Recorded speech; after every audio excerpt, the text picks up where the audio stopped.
오늘의 주제는 그리스도인입니다. 주제가 좀 광범위하지만 또 단순해요. 그게 그리스도인이기 때문에. 우리 모두는 나름대로의 개인적 문제를 안고 세상 속에 살아갑니다. 그리고 그 문제의 바닥에는 도덕적, 영적 부패라는 또 공통된 딜레마를 갖고 있어요. 사람들이 다양한 모습으로 문제에 책임을 느끼고 있긴 하지만 실제로 또 어떻게 해야 할지 모르는 것도 사실이에요. 그러니까 진리와 정의의 소리가 마음속에 울림이 있고 또 영혼 속에서 그 요구가 더 크고 더 간절해요. 그런 인식이 또 없이 사는 분도 있지만 사람들은 가끔 슈퍼맨의 꿈을 꿉니다. 그러나 그렇게 되기 위해서 무엇이 필요하고 또 어떻게 하면 슈퍼맨이 되는지를 또 아는 사람은 아무도 없어요.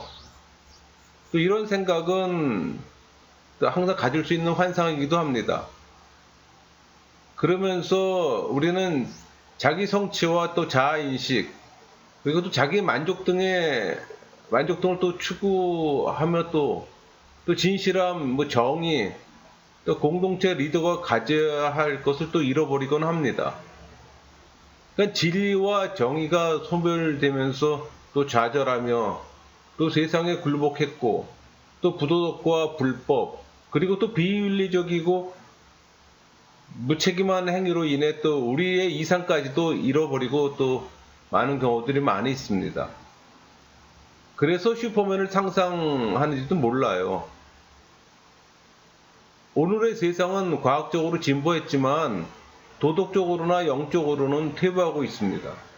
그러니까 자식들에게 좋은 사람이 되고 또 법을 준수하며 도덕적으로 행동하라고 가르쳐야 할 부모들이 자신의 잘못된 사고방식을 또 인정하라고 지나치게 요구하는 것도 사실입니다. 지금 이 시대 교회는 그리스도인의 정체성을 회복하고 질서와 희망 그리고 진리를 깨우쳐줄 사람을 찾고 있습니다. 그러니까 교회는 도덕적이고 영적인 리더를 간절히 바라요.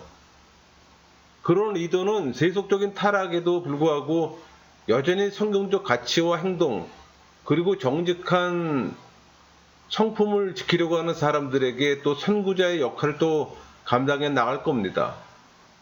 여러분, 이 시대의 많은 그리스도인들은 세속적 가치와 성경적 가치 사이에서 그 무력함을 느낍니다. 머리는 성경적 가치를 추구함을 알면서도 또 일상의 삶에서는 또 세속적 가치를 추구해요. 직업도, 사업도, 결혼도.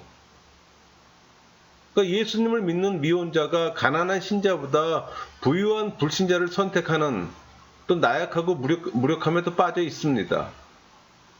왜? 물질의 풍요가 좋아서. 그리스도를 향한 하나님의 부르심은 그들의 삶과 가족과 일을 꾸려나가야 할 기혼 남성들에게만 국한되는 건 아닙니다. 세속에 무릎 꿇지 않고 그리스도인의 정체성을 발견하고 추구하기를 원하는 결혼하지 않은 젊은이들에게도 요구되는 거예요. 여러분은 그리스도인입니까? 교회만 다니면 그리스도인은 아니죠. 그리스도인이라고 말하려면 중생과 회심의 과정을 거쳐야 합니다.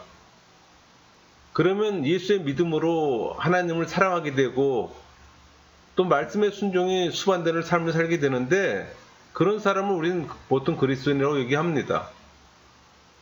여러분이 그리스도인이라면 세상 쪽에서 여러분 존재 그 자체로서 울림을 줄 수 있어야 합니다. 그리스도인을 그리스도인답게 만드는 그리스도의 향기가 그리스도인의 정체성이에요. 여러분은 그리스도의 정체성을 갖고 있습니까? 하나님의 나라는 나약하고 무기력함이 아니라 그리스도인의 정체성을 가진 자들이 필요합니다. 우리에게는 그리스도인의 정체성을 가진 신자, 또 어떤 경우에도 다시 일어날 힘이 있고 또 하나님 나라를 바로 세울 수 있는 그런 신앙인이 필요해요. 위대한 신앙인은 세상에 영향을 줍니다. 그의 삶을 보면 언행 하나하나가 모두 성공적이었음을 알 수가 있어요. 그는 삶의 과정에서 체득한 성경의 말씀에서 결코 벗어나는 일은 없습니다.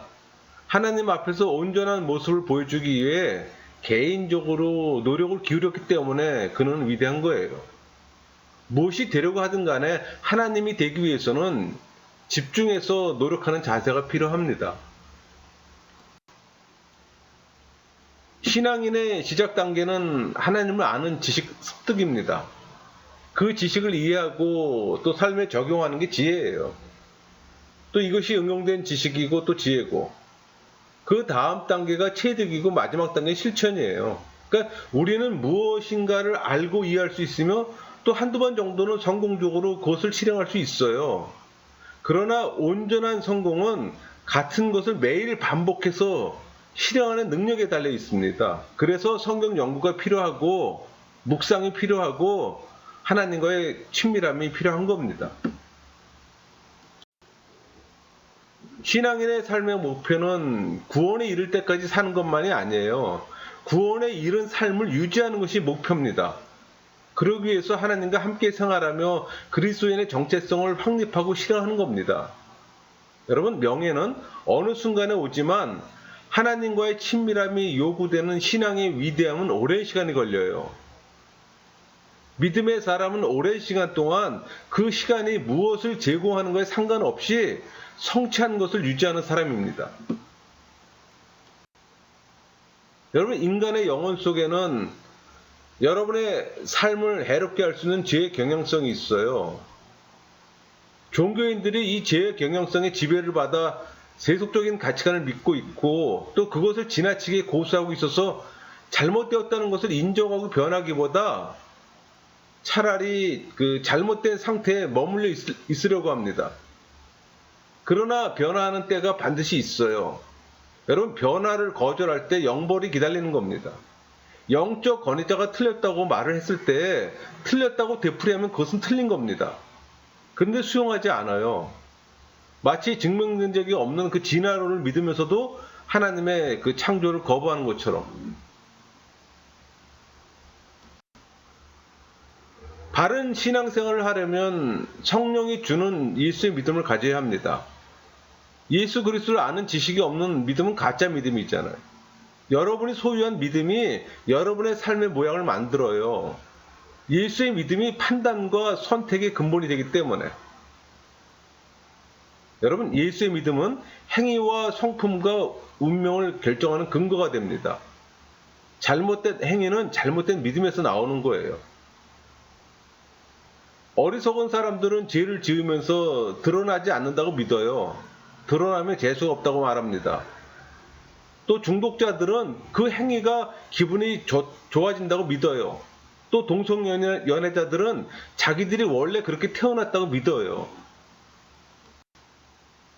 여러분이 믿고 있는 것이 여러분의 인간관계를 결정합니다. 타인과의 관계뿐만 아니라 자신과의 관계에서도 그래요. 여러분이 자기를 어떻게 보느냐가 타인과 맺는 관계에 영향을 또 주기도 합니다. 만약에 여러분이 하나님을 무서운 분이라고 믿는다면 그 믿음은 여러분을 하나님과 성경으로부터 멀어지게 할 겁니다.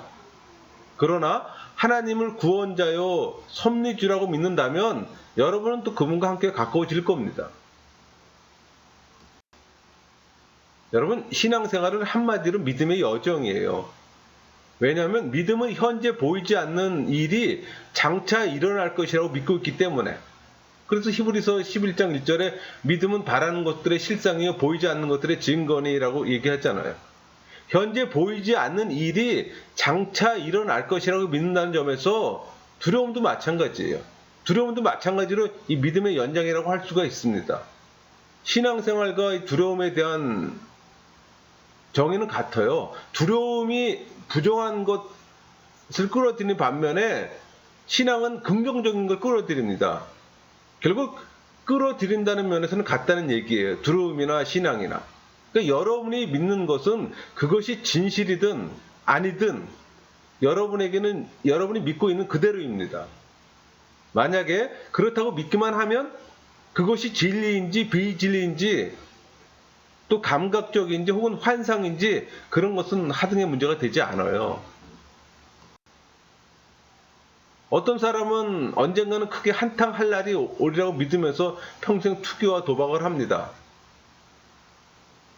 그들은 정말 그렇게 믿어요. 그러다가 가정이 파산하고 일터에서 어려움을 겪고 또 주변 사람들과의 관계가 깨지고 그런데도 자기 자신의 잘못을 알지를 못해요. 왜? 그들의 믿음이 다른 사람들과 달랐던 겁니다. 잘못된 믿음은 맹신과 무지를 가져옵니다. 그러니까 파멸을 예고하는 거예요.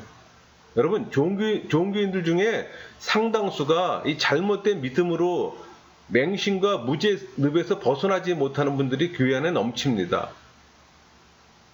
믿음의 자리에 자기의 신념이 자리하는 것을 알지 못하고 평생 교회 생활을 해요.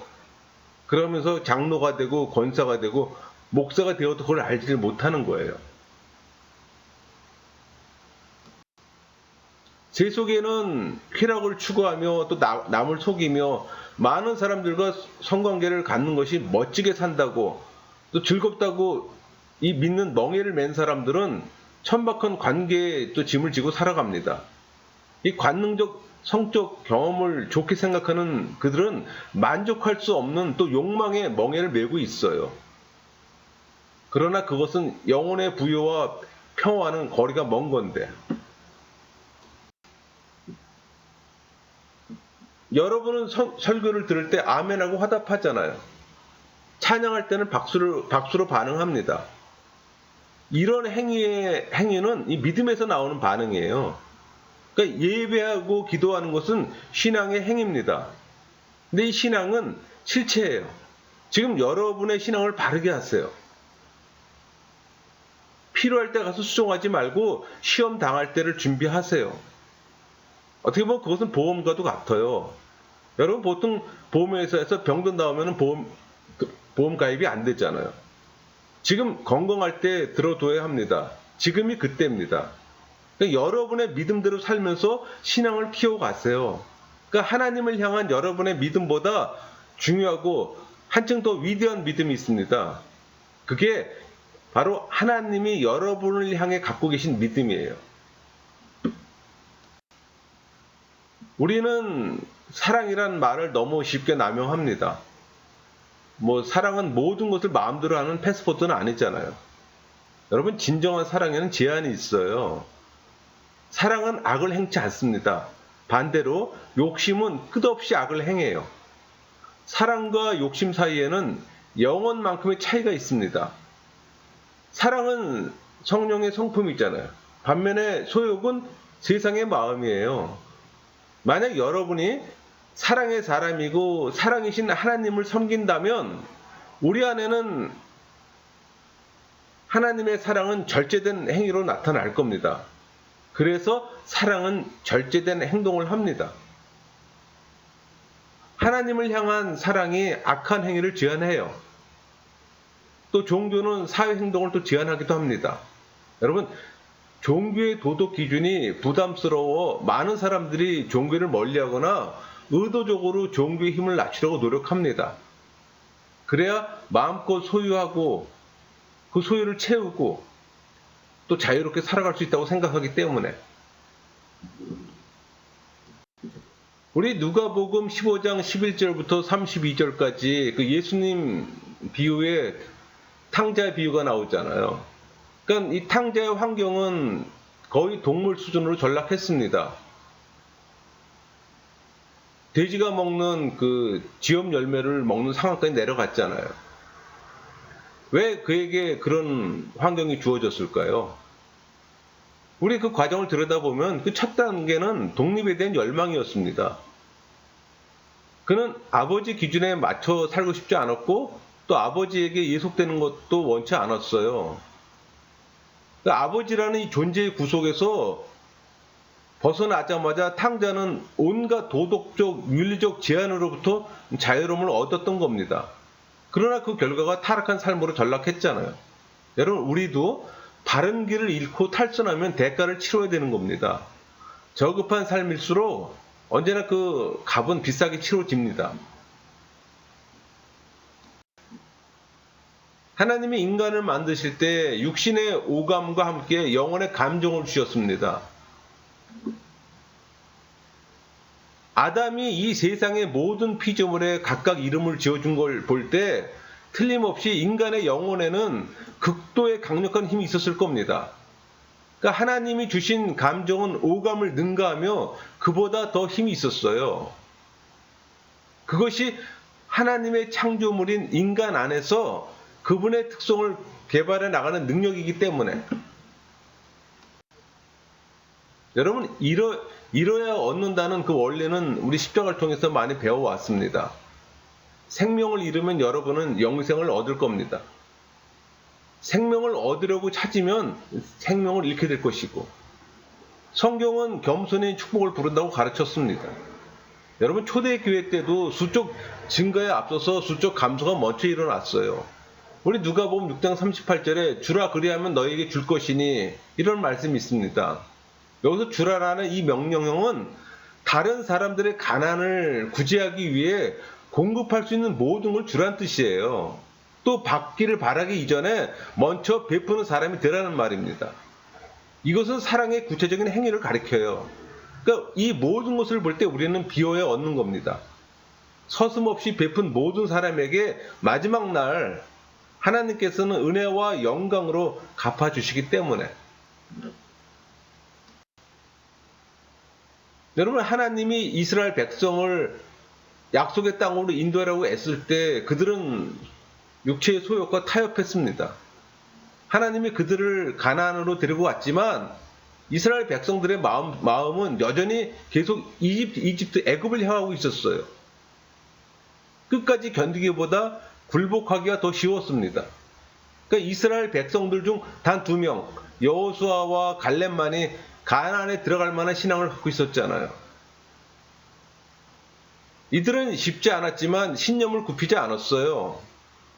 모든 사람들이 광야에서 죽었지만 2사람은 살아남았습니다. 결국 여호수아와 갈렙은 땅을 유업으로 받고 또 새로운 세대를 이끌고 가나안에 정착했어요.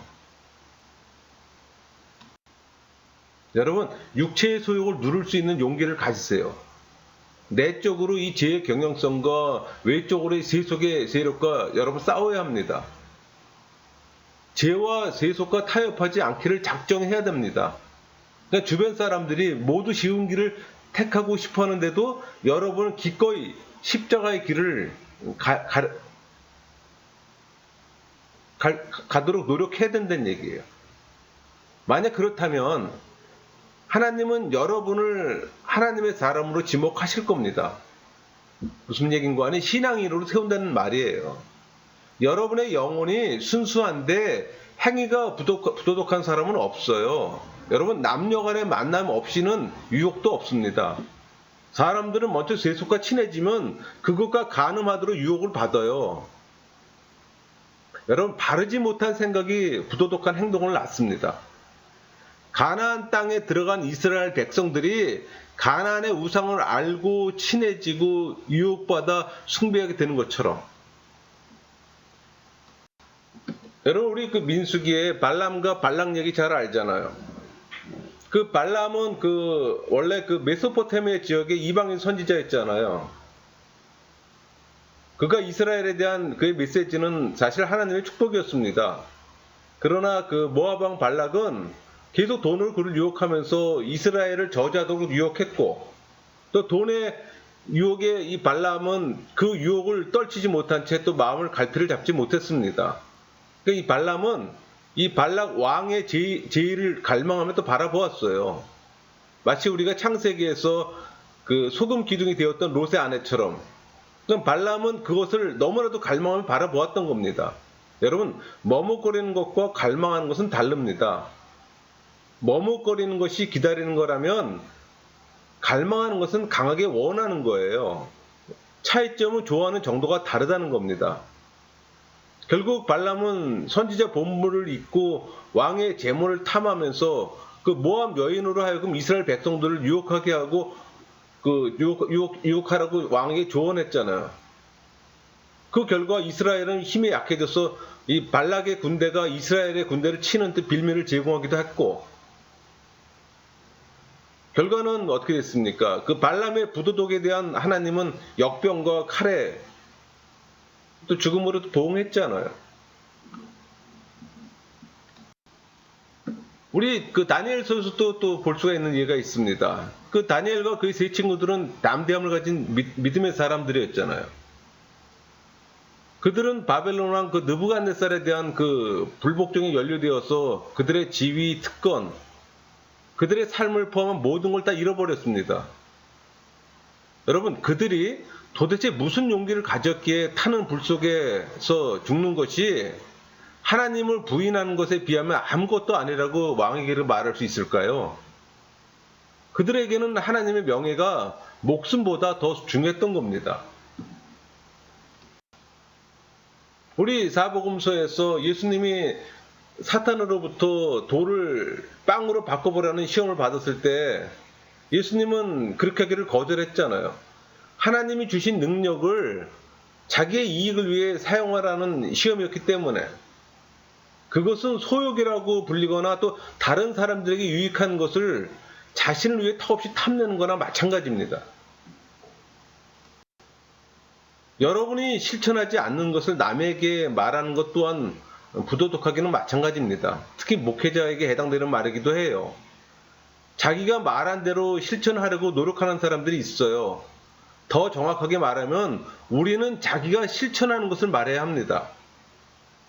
어떤 설교자는 설교 시간에 이렇게 말해요. 목자가 양을 낳는 것이 아니라 양이 양을 낳는다고.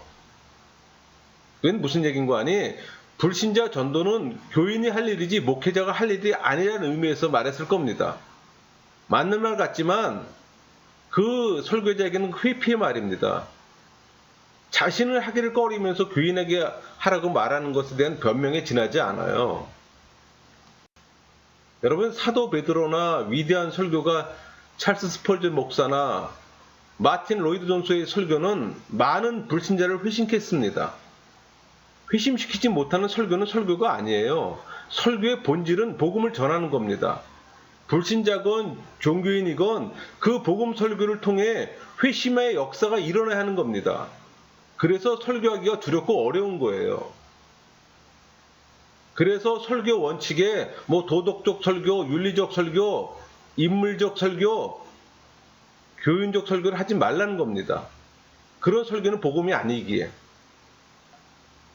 복음이 아니면 말씀으로 포장한 인문학 강좌에 지나지 않아요. 여러분, 신구약 어느 부분이건 어느 부분을 설교하건 복음으로 필터링 되지 않으면 그건 설교가 아닙니다.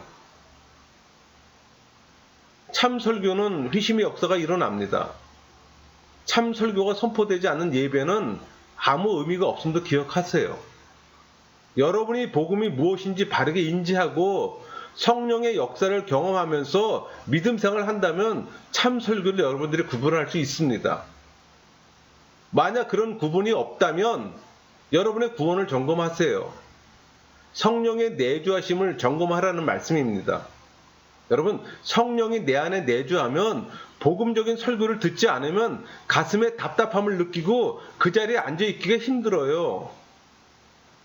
그런 인식이 없다면 여러분은 아직도 종교인입니다. 여러분, 예배의 축은 설교와 성찬입니다. 근데 교회에서 성찬을 자주 합니까? 잘해야 1년에 12번 합니다. 적게는 한 4번 하고. 그렇다면 설교는 살아있어야 되잖아요. 왜? 설교와 성찬이 예배의 축인데 성찬은 제대로 이루어지지 않고 설교만 이루어진다면 그 설교는 살아있는 하나님 말씀으로 선포가 되어야 되는 겁니다. 그런데 그 선포되는 말씀이 복음이 아니면 무슨 의미가 있겠어요? 여러분, 설교는 강연이 아닙니다. 예배에서 성령의 역사가 없다면 그것 또한 생각해 봐야죠. 한국에 6만 개의 교회가 있다고 합니다. 그 6만 개의 교회에서 수많은 설교가 쏟아지는데 회심의 역사가 일어나지 않는 이유는 왜일까요? 여러분 한번 생각해 보셨습니까? 주변에 많은 이들이 목회자 부르심을 받았다고 하면서 신학하겠다는 사람들이 있어요. 여러분, 하나님이 막 부르지도 않았을 텐데 잘못된 경험으로 착각들 하는 겁니다. 여러분, 목회자가 아니더라도 신학을 얼마든지 할 수가 있어요. 목회자 부르심이 있다고 신학하는 건 아닙니다. 신학은 그저 하나님에 관한 학문일 뿐이에요. 신학하면 목회자가 된다고 생각하면 그 착각의 늪에서 빠지는 겁니다. 그런데 상당수의 사람들은 신학을 하면 교회를 개척해야 된다고 생각해요. 아니요, 하지 마세요. 90%는 실패합니다. 신학하고 싶으면 하세요.